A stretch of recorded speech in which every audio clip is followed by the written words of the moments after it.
If you're running a promotion for Valentine's Day on your Etsy store, why not create some promotional banners using Studio? To start, navigate to the online and digital canvas presets, where you will find one for Etsy store banners. If you have a specific product photo you'd like to use, upload it to Studio via the Uploads tab. You can also upload your logo or any other custom assets you wish to use. Then let's add a text field for some promotional copy. Select a font that complements your brand and tone of voice. For that promotional look, I'll make the text quite bold and large in size so that it is eye-catching and strong. In this particular case, I am finding the text a little hard to read against the background. So let's add a rectangle graphic element and color match it to the logo.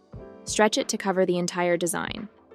Then select this teardrop icon, which enables you to adjust the transparency of an object.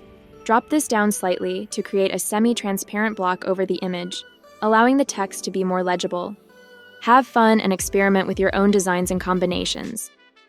Make sure to like and follow for more quick tips. Studio, go beyond ordinary.